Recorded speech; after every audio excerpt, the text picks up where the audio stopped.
Assalamualaikum warahmatullahi wabarakatuh. Selamat berjumpa kembali pada mata kuliah Praktikum Akuntansi Keuangan Lanjutan.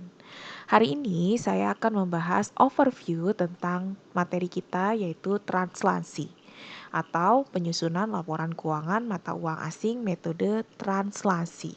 Oke, pada materi ini kita akan mengenal 3 jenis mata uang, yaitu bisa kita lihat di sini ada mata uang fungsional, kemudian ada mata uang laporan keuangan terpisah, ya.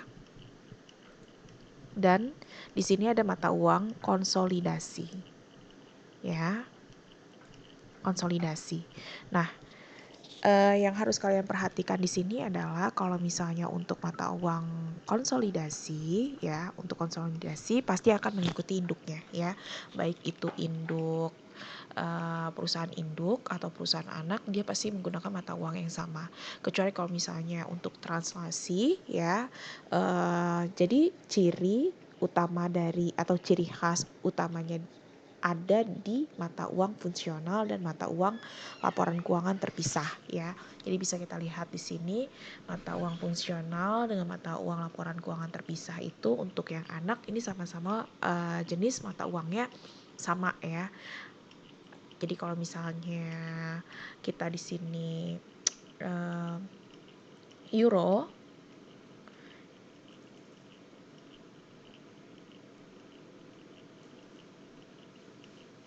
ya. Jadi otomatis di sini juga pasti akan euro. Kalau misalnya mata uang fungsional anaknya yen, ya.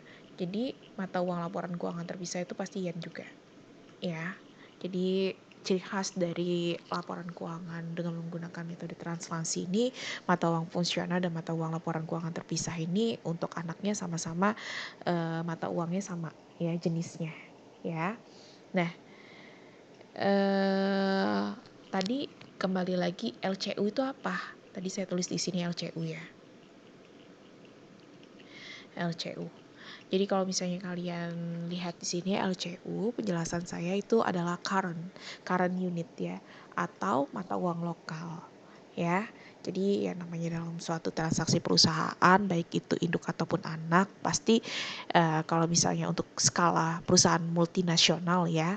Jadi kalau misalnya perusahaan induk itu berlokasi di Amerika dan anak itu ada di Indonesia, pasti untuk mata uang fungsional dan mata uang laporan keuangan terpisah itu untuk anak pasti menggunakan mata uang lokal, ya. Lokal current unit atau mata uang lokal, ya. Nah, kemudian sebelum masuk ke translasi, kita harus mengenal beberapa jenis kurs, ya. Jadi yang pertama kita lihat ada kurs neraca. Nah, ini dia. Kurs neraca atau current rate atau kurs akhir tahun, ya. Baru kemudian kita ada kurs historis, ya, atau historical rate atau kurs awal tahun. Dilanjutkan ada kurs rata-rata, ya.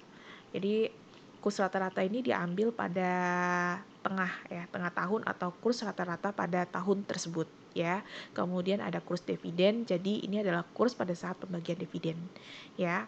Nah, jadi laporan keuangan translasi mudah untuk dihafal. Jadi kalian tuh cukup hafal ini aja untuk melakukan translasi laporan keuangan, ya. Jadi kalau misalnya di aset dan liabilitas, dia pasti akan menggunakan yang namanya kurs dari current rate, ya, kurs akhir tahun, ya.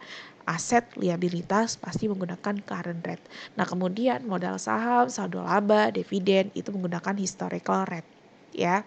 Nah, untuk laporan laba rugi, ya, di mana di sini ada posisi penjualan, beban, untung, rugi, kita menggunakan yang namanya kurs rata-rata, ya.